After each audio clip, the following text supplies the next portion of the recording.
ವೀಕ್ಷಕರೇ, ನಮ್ಮ ಚಳ್ಳಕೆರೆ ಟಿವಿಗೆ ಸ್ವಾಗತ. ಇಂದಿನ ಪ್ರಮುಖ ಸುದ್ದಿ. ಒಳ ಮೀಸಲಾತಿ ದುರ್ಬಳಕೆ ವಿರುದ್ಧ ಕಾನೂನು ಜಾರಿಗೆ ತನ್ನಿ.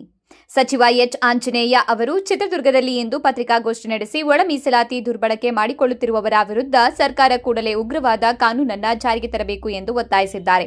ಒಳ ಮೀಸಲಾತಿ ನೀಡುವಲ್ಲಿ ಗುಂಪುಗಳನ್ನು ಮಾಡಲಾಗಿದ್ದು, ಹೊಲೆಯ ಸಮಾಜದ ಬಿ ಗುಂಪಿನವರು ಮಾದಿಗ ಸಮಾಜದ ಎ ಗುಂಪಿಗೆ ಬಂದು ಮೀಸಲಾತಿ ದುರ್ಬಳಕೆ ಮಾಡಿಕೊಳ್ಳುವ ಹುನ್ನಾರ ನಡೆಸುತ್ತಿದ್ದಾರೆ. ಇದನ್ನ ತಡೆಯಲು ಸರ್ಕಾರ ಕಠಿಣ ಕಾನೂನು ಜಾರಿಗೆ ತರಬೇಕು ಎಂದು ಅವರು ಆಗ್ರಹಿಸಿದ್ದಾರೆ.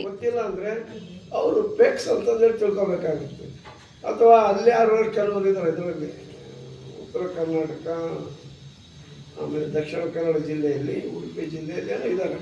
ಅವರು ಸ್ವಲ್ಪ ಸಂಖ್ಯೆಯಲ್ಲಿದ್ದಾರೆ, 50,000 ಜನ ಇರಬೇಕು. ಅವರು ಇನ್ನು ಉಳಿದವರೆಲ್ಲ ರಾಜ್ಯದಲ್ಲಿದ್ದಾರೆ. ಅವರು ಅಲ್ಲಿ ಒಂದು 50,000-60,000 ಜನ ಬರ್ತಾರೆ.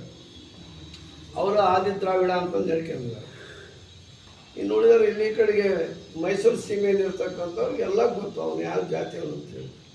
ಇನ್ನು ಇಲ್ಲಿ ಕೆಲವರು ಬೆಂಗಳೂರಿನಲ್ಲಿ ಈ ಹೊರ ರಾಜ್ಯಗಳಿಂದ ಬಂದ್ಬಿಟ್ಟಿದ್ದಾರೆ, ಆಂಧ್ರದಿಂದಲೋ ಅಥವಾ ಕರ್ನಾಟಕ ತಮಿಳುನಾಡಿನಿಂದಲೋ ಬಂದ್ಬಿಟ್ಟು ಅವ್ರು ಪರಿಯ ಅಂತಂದೇಳಿ ಜಾತಿಯವರು. ಪರಿಯ ಅನ್ನೋದು ಒಂದು ಗುಂಪದು.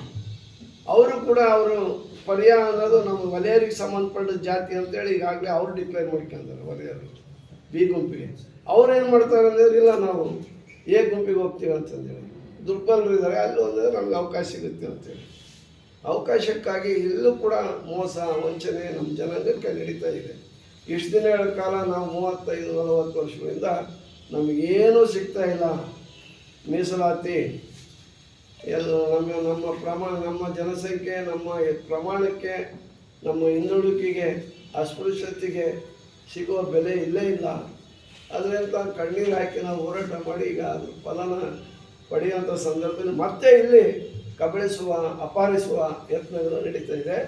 ಸರ್ಕಾರ ಕೂಡಲೇ ಸಮಾಜ ಕಲ್ಯಾಣ ಮಂತ್ರಿ ಇರ್ಬೋದು, ಮುಖ್ಯಮಂತ್ರಿ ಇರ್ಬೋದು, ಕೂಡಲೇ ಇದರ ಮಧ್ಯಪ್ರವೇಶ ಮಾಡಿ ಇದಕ್ಕೊಂದು ಉಗ್ರವಾದಂಥ ಶಾಸನ ಮಾಡಬೇಕು. ಆ ಗುಂಪಿಗೆ